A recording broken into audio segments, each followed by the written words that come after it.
এই সবকিছুর জন্য দায়ী গঙ্গা। ও আমার মেয়েকে উস্কেছে, নাহলে রিমঝিম এমন কিছু করার মতন মেয়েই নয়। দিভাই আর সম্রাটদা দুজনেই অ্যাডাল্ট, একে অপরকে ভালোবাসে, তাই দুজনে সিদ্ধান্ত নিয়েছিল যে আজ সবার সামনে একে অপরকে বিয়ে করবে। রিমঝিম আমার মেয়ে, আমি জানি ও এরকম একটা কাজ করতে পারে না। একদম ঠিক বলেছো তুমি। সবার সামনে তোমাদের জন্য এইভাবে অপমানিত হতে হলো। আমি জানি তুমি আর আয়ুষ মিলে রিমঝিমের ব্রেন ওয়াশটা করেছো, আমি জানি। Rahul, find her. আমি কিন্তু শেষবারের মতো বলছি, এই বিয়েটা আজ এখানে হতেই হবে। তা না হলে এইভাবে সিংহরায় বাড়িতে আমাকে ডেকে এনে অপমান করার ফল কি হতে পারে সেটা আশা করি তুমি জানো। কেন আপনার সম্মান এতটাই ঠুনকো নাকি মিস্টার রয়? আর আপনি কি ভেবেছিলেন আপনার ভাইপোর সাথে এই পরিবারে বিয়ে দিলে আপনি এই পরিবারের মধ্যে ঢুকে পড়বেন? But I want you, it's not that simple. আপনার মতো মানুষের সাথে এই সিংহরায় পরিবারে কোনোদিন কোনো সম্পর্ক হতে পারে না।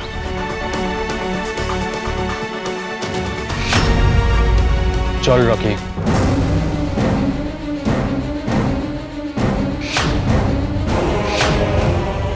আজ যা করলে ভালো করলে না গঙ্গা, এবার আমার শর্তের জন্য তৈরি থেকো। এই দশমীর সন্ধেবেলা তুমি জানতে পেরে যাবে প্রতিশোধ কাকে বলে। এই রুদ্র রায় সেটা তোমাকে বুঝিয়ে দেবে।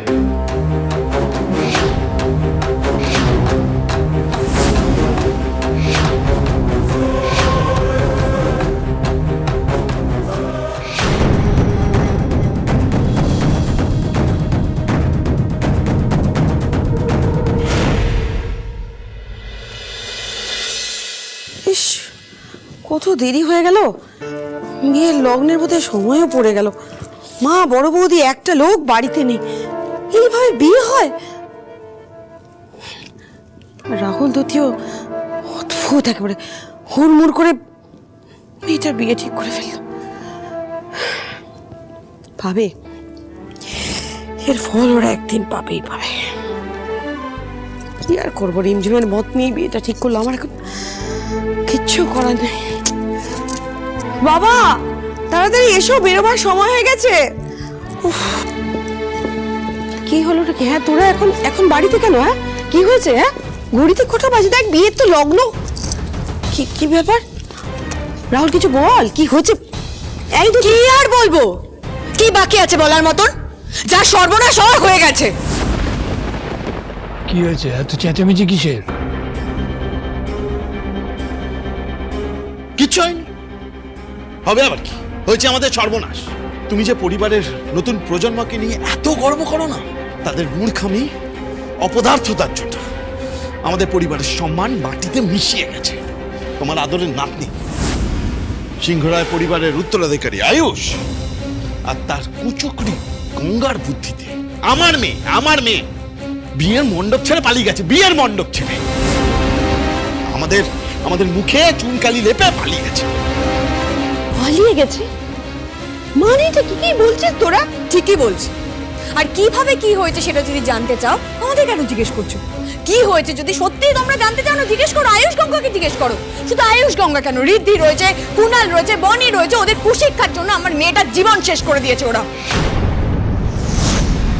তুমি অহেতুক ঋদ্ধিকে দোষারোপ করছো দুটি। ঋদ্ধি কেন কুশিক্ষা দেবে রিমঝিমকে? কার সন্তান রিমঝিম? তোমার আর রাহুলের সন্তান। তাহলে কুশিক্ষা যদি কিছু পেয়েই থাকে তাহলে তোমাদের কাছ থেকেই পেয়েছে। না না না, অহেতুক তুমি ওদের এইভাবে দোষারোপ করতে পারো না। রাইট, সবকিছুর পরে তুমি তো আমাদের দিকেই পুরোটা ঘুরিয়ে দেবে। সারা জীবনে তো তুমি কোনোদিন ঋদ্ধির দোষ দেখতে পাওনি, যে আজকে দেখতে পাবে। আরে ফ্যাক্ট এটা, কেউ মানুক না মানুক এটাই সত্যি। এরাই উস্কেছে আমার মেয়েকে ওই সম্রাটের সাথে পালিয়ে যেতে। আর না হলে কি আমার মেয়ে এরকম? বলো, আমাদের মেয়ে কি এরকম যে নিজের বাবা মার সম্মানের কথা না ভেবে, ওদের কষ্টের কথা না ভেবে এইভাবে পালিয়ে যাবে অন্য একটা ছেলের সাথে? রিমঝিম কিন্তু এই বিয়েটা মেনে নিয়েছিল। ও হ্যাঁ বলেছিল বলে এত বড় করে এই অ্যারেঞ্জমেন্ট করা হয়েছিল এনগেজমেন্টের। কিন্তু এই ঋদ্ধি, বনি, কুণাল এরা কেউ মেনেই নিতে পারে এই বিয়েটা। ওরা চায়নি যে রুদ্ররায়ের বাড়িতে রিমঝিমের বিয়ে হোক।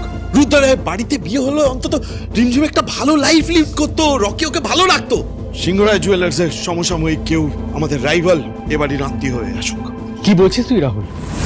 আর একটার পর একটা তখন থেকে মিথ্যে কথা বলে যাচ্ছিস। নিজেরটা তো বলছিস না?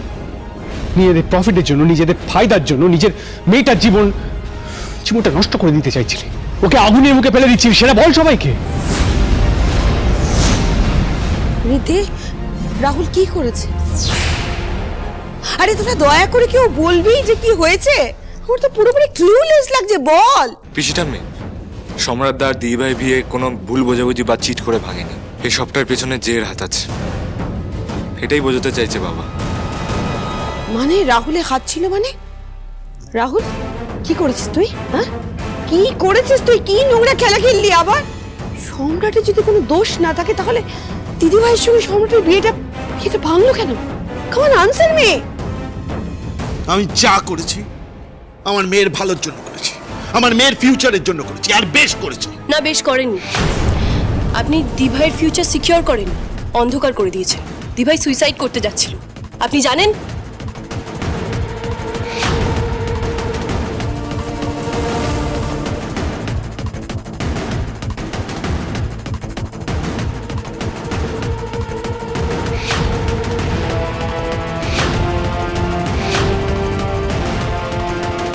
মামাম, মামা কি করছিলে তুমি এটা?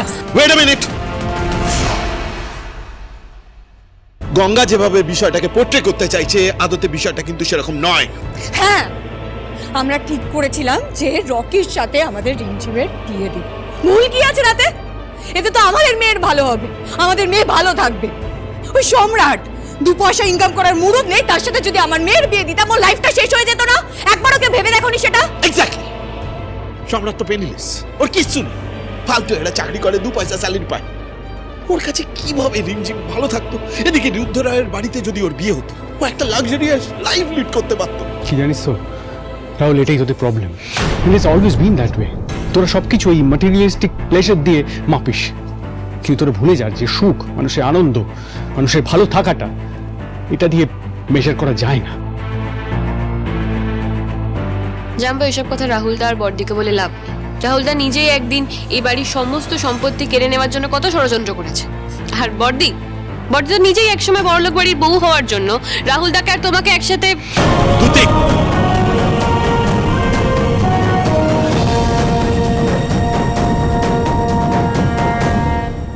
চুপ করে গেল কেন বলে মিমি? কি হয়েছিল, কি করেছিল মিমি? বনি প্লিজ, এখন ওইসব কথা তুলো না প্লিজ। এখন আমাদের শুধু রিমঝিমের কথা ভাবা উচিত। না রিদ্ধি, ওকে কেন চুপ করাচ্ছ তুমি? বলতে দাও ওকে, ও বলুক, আমিও জানতে চাই। ওর মনে কি কি আছে আমিও সেটা জানতে চাই। বল তুই, বল। দাঁড়াও।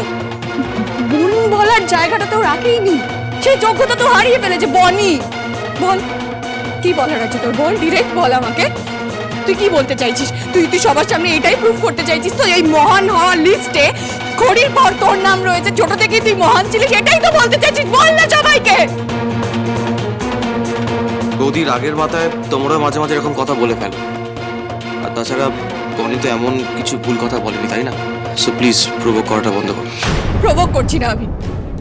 ওর মনে মাথায় কি চলছে, কি ভাবছে আমায় নিয়ে, আমি সেটাই জানতে চাইছি, সেটাই জিজ্ঞেস করছি ওকে। প্লিজ ফর গডস সেক দুদি, প্লিজ স্টপ ইট। অনেক হয়েছে প্লিজ। আর এইসব কথা তোলার এখন কোনো মানে হয় না। কিসের হয় কিসের হয় না এখনো তুই সেটা ডিসাইড করে দিবি ঋত্বিক? সারা জীবন তো আমাদেরকে কন্ট্রোল করে এসেছিস, পুতুলের মতো হাতের ইশারায় নাচিয়ে এসেছিস। চুপ কর রাহুল, একদম চুপ। আর তোমরা সবাই চুপ কর, বন্ধ করো এই কাদা ছড়াছড়ি। আমার আর ভালো লাগছে না। কেন 21-22 বছরের আগে এই সমস্ত ঘটনা নিয়ে এখন তোমরা পরস্পরের সঙ্গে ঝগড়া করছো কেন?